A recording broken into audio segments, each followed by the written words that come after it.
¿Qué tal y bienvenidos a Nuevas Voces? Soy Patricio Martínez en reemplazo de Gustavo Manén. Y en esta ocasión estamos junto a la candidata a diputada de Renovación Nacional por el Distrito 4 en Antofagasta, Paulina Núñez. Paulina, bienvenida, gracias por conversar con nosotros. Muchas gracias, Patricio, muchas gracias al canal también. Paulina, tú te has hecho conocida en esta primera etapa, digamos, ya a nivel nacional, no solo en Antofagasta, donde tú ya ejercías un cargo de gobierno, por la muñeca que tienes ahí al lado, que no sé, digamos, cuál es el rol que cumple dentro de tu campaña, pero por lo menos te ha servido para aparecer en varios diarios de circulación nacional y ha captado algo la atención. ¿Qué significa esa muñeca para tu candidatura? Mira, la verdad es que, como bien tú decías, yo me desempeñé como seremi de gobierno durante 3 años, desde marzo del año 2010 hasta hace un mes aproximadamente, y habiendo decidido ingresar al servicio público, dedicar mi vida al servicio público, es que tomé esta decisión de ir como candidata a diputada por Renovación Nacional en el 4º distrito, en las comunas de Mejillones, Taltal, Sierra Gorda y Antofagasta. Y dentro de los ejes principales que todo candidato tiene que definir, quiero centrar mi campaña en los niños, en las niñas, en este tan nombrado futuro de Chile, que nos olvidamos, ¿cierto?, que son el presente y que por lo tanto cuando uno discute en temas tan importantes como educación, no debemos centrarla, y es mi opinión y creo que también la de muchos, en la educación superior, sino que en la educación preescolar, por ejemplo. Y también hoy día la clase política tiene un rechazo importante. Muchos jóvenes no son capaces de nombrar 2 diputados, 2 senadores, no saben, ¿cierto?, cuáles son los procesos de elección, muchos de ellos tampoco conocen incluso al presidente de la República, les cuesta, lo confunden en una encuesta que tiró el INJUM en un estudio, y quiero entonces desde ya que los niños y las niñas vayan conociendo a su futura diputada que va a elegir para ¿Y qué rol juega entonces esa muñeca ahí? Mira, esta muñeca, primero, lógicamente estamos en campaña, así que en el tema de poder difundir y instalar el nombre e instalarlo en las familias, queremos ingresar al hogar de cada una de ellas a través de un regalo que le vamos a hacer a cada una de las niñas en una actividad que vamos a tener en agosto, en el mes de que se celebra, ¿cierto?, el Día del Niño, el Día de la Niña, y esta muñeca además que tiene mi nombre, dice Paulina Núñez, diputada, se la vamos a regalar principalmente, ¿cierto?, a ellas. Y es una cuestión que surgió, insisto, con el objetivo de acercar primero, ¿cierto?, la candidata a diputada, la futura diputada a las niñas, que desde ya me vayan conociendo, desde ya sientan cercanía, y obviamente hacer una campaña innovadora, una campaña alegre, una campaña que no sea de disputas o de malos entendidos, ¿cierto?, que en regiones por lo menos hay bastante, a nivel nacional también. ¿Cuántos años tienes tú? 29 años. 29. ¿Y eso te ha jugado en contra, digamos, como primero para obtener el cupo, o te ha jugado a favor? Sabemos que, bueno, todas las polémicas que se han generado en los distintos distritos, distintas circunscripciones, con candidatos muchas veces que llevan años en política, en distintos cargos. En el caso tuyo, con menos de 30 años, ¿qué tan difícil ha sido entrar en este mundo, ganarte el cupo y, por otro lado, también ganarte la credibilidad de los electores en Antofagasta? Bueno, primero yo siempre fui muy agradecida de que hayan confiado en mí para haber hecho la vocería regional durante 3 años del gobierno del presidente Sebastián Piñera. Asumí en marzo con 26 años, siendo la seremi más joven de todo el gobierno del presidente Sebastián Piñera. Y dentro de eso, cuando uno logra, ¿cierto?, una oportunidad o un puesto, y dentro de la política que cuesta tanto que los jóvenes ingresemos, que asumamos desafíos, más cuando somos mujeres, también hay muy pocas mujeres en política, es que creo que aprovechamos esta oportunidad para hacer una política en terreno, para acercar la política a las personas, para ir a muchos medios de comunicación, a muchas actividades en terreno, a recibir a las personas de puertas abiertas, y por eso creo que hoy día hay un reconocimiento a la labor que hemos hecho y que yo me siento muy agradecida. Sí, pero los candidatos jóvenes, no solamente en Renovación Nacional, la UDI, sino que también en la nueva mayoría, son pocos, ¿no? Sí. Por eso te pregunto, ¿qué tan difícil es romper con esta tradición de candidatos que llevan años en el Congreso o en cargos, digamos, ministeriales, etcétera, y llegar y ganarse un cupo finalmente? Bueno, efectivamente, hay muchos parlamentarios o muchos ¿A ti te costó, políticos, por ejemplo? A mí me costó, pero creo sinceramente que primero lo que los jóvenes necesitamos es un espacio, lo que buscamos es una oportunidad. Y luego de eso, cuando ya también somos pocos los que asumimos, ¿cierto?, los desafíos, tenemos que demostrarlo, y creo que en este caso fue así, por algo ya estoy como candidata. Pero también creo que aquellos que llevan años en política muchas veces se llenan la boca diciendo que se necesitan mayores jóvenes o mayor cantidad de jóvenes en política, y lamentablemente no son capaces a veces de decir basta ya o dar un paso al lado. En mi caso, o en la región de Antofagasta, en este distrito, los parlamentarios llevan décadas, y es por eso que estoy muy agradecida del cupo, y luego también no solo de ese cupo, sino que del cariño que los ciudadanos demuestran en la calle. Tus contendores de la nueva mayoría van a ser escogidos, por lo menos los candidatos a diputados, a través de una primaria. en el caso tuyo, en el caso de la Alianza, no se dio por esa vía. ¿No crees que es una mejor estrategia y también, digamos, más legítimo que se empiece a acceder a estas candidaturas a través de esa vía ya derechamente y no solo de una forma opcional? Sí, yo creo que este año, cuando fue la primera posibilidad de aplicar la ley de primaria, es que mi partido, Renovación Nacional, fue el único, ¿cierto?, donde se hicieron primarias en los distintos distritos. Pero en poco, ¿no? En 10. Exactamente. Y en el caso de Antofagasta, no, la verdad es que a mí primero fue una propuesta de los distintos directivas comunales, distritales y la regional misma, a través también de cartas que enviaron muchos dirigentes vecinales incluso, y por supuesto que en este caso ya el Consejo decidió hacerlo en esos 10 distritos, y ahí yo también estaba a favor, pero no había mucho que hacer. Conversábamos recién que te habían hecho algunas entrevistas justamente por el tema de la juventud y que la mayoría de los otros candidatos jóvenes también que están postulando al Parlamento son ex líderes estudiantiles. Sí. Y ahí, respecto a eso, te quería preguntar si hay una autocrítica de parte de la Alianza, porque en la mayoría de estos movimientos estudiantiles vemos que vienen del Partido Comunista o más bien de sectores de izquierda, pero no se logra ver esa representatividad que tal vez tienen en el Congreso los partidos de la Alianza a nivel estudiantil. ¿Por qué crees que sucede eso, sobre todo cuando estamos en momentos en que los jóvenes y fundamentalmente los estudiantes son los que están poniendo los temas en la mesa e incluso los temas en el Congreso? Bueno, yo creo que es por lo mismo que conversábamos recién, que aquellos que ya están en sus puestos se perpetúan, y por eso soy de la idea de que en el caso de los parlamentarios, los diputados tienen que tener 2 periodos y ya siendo senador, ¿cierto?, como máximo 1. Yo creo que hay que poner un límite ahí, porque si no, al ir perpetuándose y no producir los cambios, las mismas personas no van a generar, creo yo, nuevas propuestas, nuevas ideas, no es la misma fuerza que uno tiene, ¿cierto?, a los 30 años que, bueno, cuando ya lleva décadas en los distintos cargos. Creo que incluso en nuestro sector, efectivamente, es bueno hacerse esa autocrítica. Yo participé recién de un encuentro ahí que hubo entre 12 jóvenes sub-35 que están postulando al Parlamento, y efectivamente habían 2 candidatos de la UDI, 2 de Renovación Nacional, y los demás eran entre el Partido Comunista y de la nueva mayoría, o sea, realmente nos doblaban. Un tema que claramente está vinculado a esto y que también importa mucho a los jóvenes. Su principal demanda tiene que ver con la educación superior, con el lucro en la educación superior.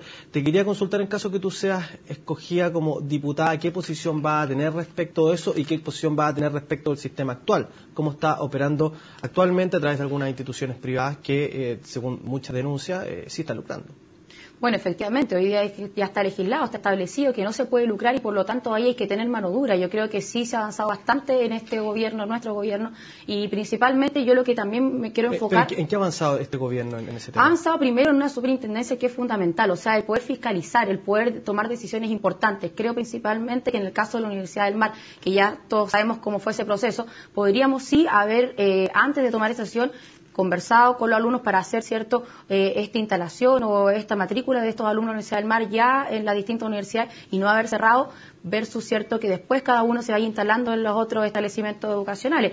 Pero sí es importante que aquella institución que no esté cumpliendo, ¿cierto?, con no lucrar, mejor dicho, en la educación, directamente se cierre. Ahora, hay una cuestión importante, por ejemplo, cuando alguien estudia con un crédito con aval del Estado, tiene que, hoy día está estudiando, mejor dicho, con una tasa de un 2% y no con un 6%. O sea, si hay que pagar, no tenemos que endeudarnos, habrá que pagar, pero no endeudarse. Eso también es un paso importante. Y lo que yo creo verdaderamente que en materia de educación tenemos que enfocarnos en los niños, en las niñas, en la educación preescolar. La última canción demostraba que hay un porcentaje importante de estudiantes o de alumnos de 18 años que ya tienen que tomar su decisión de ingresar a la educación superior, que no ingresan no por falta de recursos, sino que porque a esa altura de la vida ya están algunas chicas siendo madres o embarazadas, algunos chicos trabajando porque no han podido estudiar, algunos haciéndose cargo de su hogar o de sus padres, algunos incluso en rehabilitación, un porcentaje menor en todo caso, y en ese sentido yo creo que hay que preocuparse mucho antes de los estudiantes y no solamente en la educación superior. Bueno, y en ese tema, ¿cómo crees tú que se están haciendo las cosas en tu región, particularmente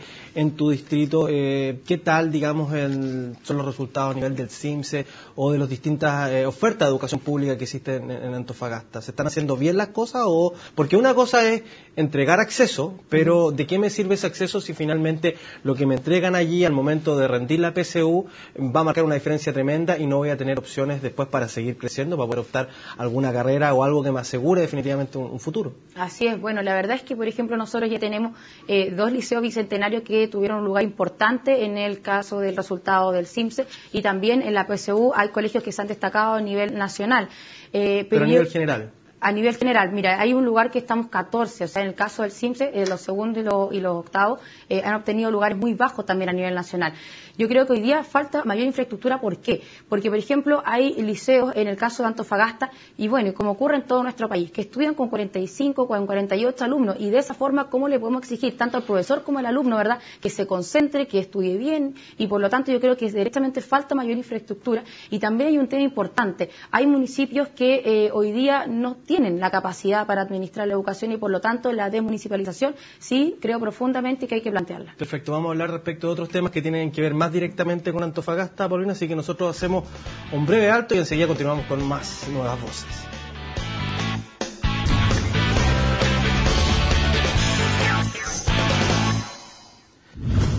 Continuamos con Paulina Núñez, ex seremi de gobierno en Antofagasta y actualmente candidata a diputada de Renovación Nacional por el Distrito 4. Decíamos que íbamos a hablar de algunos temas puntuales de Antofagasta. Estuve viendo algunos diarios de la zona. Uno de los temas que preocupan por lo menos a la ciudadanía, que están en la agenda, es el tema de la inmigración y de los efectos que ha generado en Antofagasta. ¿Cuál es tu postura respecto de la llegada de personas de distintos países, colombianos, peruanos, bolivianos, particularmente a la zona de Antofagasta? Mira, la verdad es que ese es un tema muy complicado, muy sentido. Los antofagastinos ya ven que día a día, ¿cierto?, es una cuestión descontrolada, que yo comentaba recién contigo que, por ejemplo, en la oficina de la extranjería, las filas a horas muy tempranas del día da vuelta a toda la cuadra donde esta está ubicada, que hay muchos extranjeros que optan a subsidios habitacionales, hay muchos extranjeros que ya están ocupando servicios de salud, hay en algunos liceos, en escuelas, la verdad es que los cursos ya están muy mezclados, ¿cierto?, entre Antofagasta. ¿Está mal eso, digamos, que utilicen los servicios de salud y que utilicen los establecimientos educacionales, piensas tú? No, no está mal, al contrario, ¿cierto? Estamos aspirando a que nuestro país se desarrolle dentro de un marco de la globalización, con una serie de tratados ya firmados, y por lo tanto, lo que sí es necesario que esta ley de extranjería, que es de la década del 70, se actualice, y se actualice en el sentido de que cuando ingrese una persona a determinadas regiones, se le exijan mayores requisitos. Hoy día la verdad es que la revisión considero que es muy por encima. Considero también que hay mucho ingreso ilegal que también hay que ir fiscalizando y poner mano dura en ese sentido, de que aquel que no cumpla con los requisitos sea deportado a su país. Y también hay muchas personas que están delinquiendo y cumpliendo sus condenas en cárceles que ya están obviamente sobrepasadas. Eso también hay que avanzar, de que ojalá, ¿cierto?, cumplan sus condenas, por ejemplo, en sus países. Bueno, respecto a eso mismo, una de las cosas que también sentí allí en Antofagasta tiene que ver con la percepción de inseguridad que existe, sobre todo en la zona del centro. El general de Carabineros de la zona decía que en realidad había una especie de psicosis, que Antofagasta era una ciudad segura. Ese era uno de los titulares que leía particularmente en el Mercurio de Antofagasta. ¿Tú crees que Antofagasta se volvió una ciudad insegura o responde más bien a lo que decía el general de Carabineros, que es una especie de psicosis? No, yo creo que eso de que sea psicosis es un poco exagerado, pero tampoco vivimos, digamos, en carteles, ¿verdad?, o en países como, qué sé yo, Colombia, que sabemos ahí que el tema es bien complicado. Lo que sí es importante destacar es que el sentimiento en cada una de las poblaciones, o en muchas poblaciones de Antofagasta, en cuanto al tráfico y a lo que esto acarrea de delincuencia, es importante, y ahí no podemos tapar el sol con un dedo. Creo que las cifras que hoy día acompañan, por ejemplo, cuando asumimos el gobierno teníamos un índice de victimización de un 44,8%, y sabemos que ese índice no es de percepción, es de que el 44,8% de los habitantes había sido víctima de un delito. Hoy día estamos en un 33%, que es sobre la media nacional, y por lo tanto es una realidad que hay que trabajar, que hay que enfrentar, y que creo también que hay que trabajar en conjunto. O sea, esto no es culpa ni de policía, ni de la PDI, ¿cierto?, ni del gobierno, sino que en conjunto hay que ir atacándolo. Y ahí en el caso de los extranjeros, ¿qué ocurre? Que nosotros vemos también que hay muchos extranjeros, en el caso, por ejemplo, de los colombianos, y por favor no quiero también discriminar, ¿cierto?, pero sí que ya están siendo asociados a temas como la prostitución, como el tráfico de drogas y la delincuencia, y eso es lo que yo creo que hay que ir atenuando, trabajando, para que tampoco se transforme en una cuestión de discriminación, muy por el contrario. Tú, en tu cargo de seremi de gobierno, quizás tuviste acceso a información, digamos, a una radiografía de lo que pasa en Antofagasta, y que tal vez en muchos casos es lo que sucede en el resto de las regiones del país. Vemos que Santiago crece cada vez más en número de habitantes, en número de empresas, y Antofagasta, por ejemplo, por lo menos tiene un mercado laboral bien amplio, hay un montón de mineras que funcionan allí. Sin embargo, el reclamo que se hace muchas veces es que estos dineros que se generan en algunas regiones, particularmente en el norte, no quedan en la zona y no quedan en Antofagasta. O sea, te quería preguntar si en Antofagasta sucede lo mismo. ¿Tú percibes que ese dinero que se genera a partir del cobre fundamentalmente no se ve en las calles de Antofagasta o tú crees por el contrario que sí, que efectivamente había un aporte en ese sentido?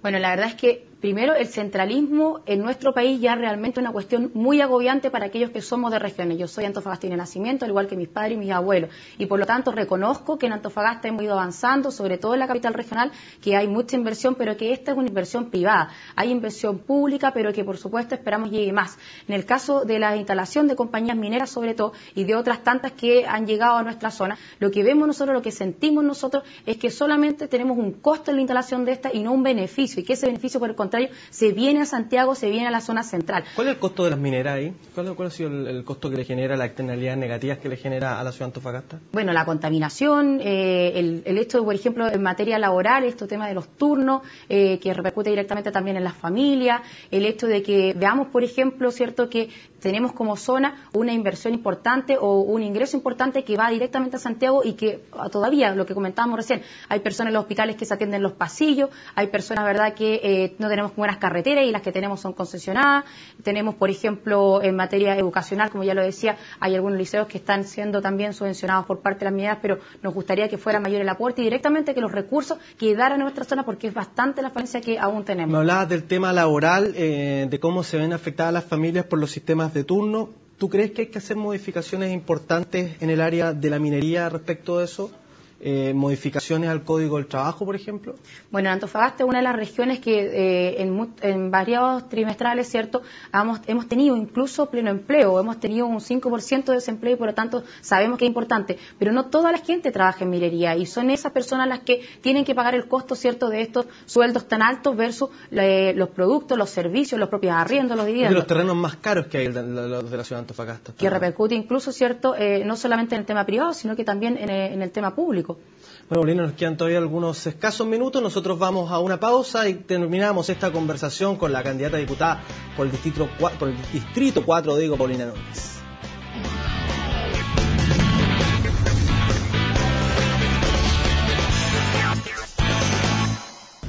Bueno, llegamos a estos últimos 5 minutos de conversación con Paulina Núñez, candidata a diputada de Renovación Nacional por Antofagasta. Hay un tema bien polémico que tiene que ver con todos los candidatos a todos los cargos públicos que se optan, que es el financiamiento de las campañas políticas y la reserva que existe de algunas de las donaciones. Tú particularmente, ¿cómo financias tu campaña? ¿Recibes ayuda de alguna compañía, de alguna empresa? De ninguna. ¿Sí? Así que todavía de ninguna. No, la verdad es que, mira, yo decidí hace bastante tiempo dedicar mi vida al servicio público y por lo tanto, un poco planificando, ya he tenido un par de ahorros, la familia, los amigos, hay muchos amigos que también están aportando y por supuesto también que hay un par de empresarios, pero no de grandes compañías, al contrario, de pequeñas pymes que les ayudan. ¿Mineras no te están ayudando? No. Ya. Ninguna minera, así que... Porque debe ser cara una campaña, ¿no? Estamos hablando de Antofagasta, es una ciudad de partida cara. Sí, el distrito es muy grande. Grande, por lo tanto, ¿cuánto dinero más o menos uno tiene que juntar para financiarse una campaña? Tú estás, en este caso, apoyada por Renovación Nacional, pero sí, en general, ¿cuál es el piso más o menos que uno tiene que tener como para aventurarse en una campaña a diputado por un lugar como Antofagasta? Mira, la verdad es que, por ejemplo, yo tengo 4 comunas, ¿cierto?, dentro del distrito. Mejillones, Antofagasta, Taltal y Sierra Gorda hacia el desierto. Entre Mejillones y Taltal ya tienes 350 kilómetros aproximadamente y por lo tanto las distancias ya son caras. Yo de plata, mira, todo el mundo ha sacado cálculo, algunos me han dicho cifras que yo realmente las encuentro exageradas. Creo que uno no puede gastar tanto en esa campaña. Es mucho trabajo importante, por ejemplo, con los dirigentes sociales a quienes les agradezco, que están trabajando voluntariamente, encargados por territorio, muchos jóvenes que se están sumando, y creo que ahí hay que ponerle un sello. Yo no sé, yo calculo que iremos a gastar, no sé, yo creo que iremos a gastar unos 20 millones a lo mejor, algo así. el distrito. Y creo ¿Qué es lo más sinceramente caro? que no hay que gastar. ¿Qué es lo más caro? Porque igual esas son herramientas que se tienen que utilizar, más allá de que, claro, ojalá que no fuera así, que estuvieran puestos los acentos en otro lugar. Pero ¿qué es lo más caro de una campaña de candidato? Mira, lo más caro yo creo que, por ejemplo, si tú te enfocas en pagar brigadistas o pagar a la gente que está a los puerta a puerta, yo creo que eso no es lo más caro, pero sí es importante que se den ese recurso, versus cuando tú tienes jóvenes comprometidos, voluntarios, como te decía recién, dirigentes vecinales, eso por supuesto que ayuda bastante. Y también lo otro que es caro es incluso la misma publicidad, o sea, el publicar un espacio en un medio escrito, ¿cierto? Las o paletas pagar esas gigantes o esos carteles gigantes que se ven. Claro, eso la verdad es que, mira, yo no tengo eso, a lo mejor el día de mañana ya con el candidato presidencial, con el candidato a senador que queremos que sea Luciano Cruzcoque, que le estamos pidiendo ahí fuertemente que ojalá se vaya a nuestra zona, se podrá abaratar ese costo. ¿Qué posibilidades ves de que sea Luciano Cruzcoque? Porque hay dos candidatos por parte de la nueva mayoría, entre eso el periodista Alejandro Guillé, que incluso están amenazando con doblar en esa zona, por lo menos algunos lo creen. ¿Qué posibilidades ves que, digamos, finalmente Luciano Cruzcoque opte por Antofagasta? Bueno, primero ese sueño de la nueva mayoría no se va a dar. Nosotros directamente vamos a instalar nuestro senador de la Alianza por Chile y la verdad es que queremos que sea Luciano Cruzcoque nuestro candidato a senador por esta segunda circunscripción. El actual diputado, ¿cierto?, por la UDI en el 4º distrito está disputando ese cubo por ahí, así que que hagan compañeros de lista, sería muy potente la dupla y no me cae ninguna duda que él podría. No está definido todavía, ¿no? No, nosotros se lo estamos pidiendo y personalmente creo que podría ser un gran candidato a senador. Solamente un minuto, te quería preguntar respecto a lo que está pasando con la renuncia de Pablo Longueira a hacer la carta presidencial de la Alianza. ¿Quién crees tú que debería tomar ahora su lugar y que tendría mayores posibilidades de éxito en caso de finalmente ir a esta elección? Bueno, en Antofagasta, por ejemplo, las primarias, ¿cierto?, la Alianza las ganó Andrés Alamán con un apoyo importante incluso en las 4 comunas del distrito al cual yo represento, así que él me gustaría a mí personalmente que fuera, pero es una decisión que van a tomar los partidos, es una decisión que tenemos que llegar con un candidato único y de unidad, y como siempre nosotros desde Antofagasta vamos a apoyar, por supuesto, a la persona que decida nuestro sector fuertemente para competir con la nueva mayoría. Bueno, Paulina, muchas gracias por esta conversación y éxito en lo que se viene. Muchas gracias a usted y gracias a la oportunidad de que candidatos de regiones puedan también tener este espacio, así que muchas gracias. Bueno, de esta forma entonces terminamos esta edición de Nuevas Voces. Durante la próxima semana, por supuesto, tendremos a un nuevo invitado. Muchas gracias por su compañía.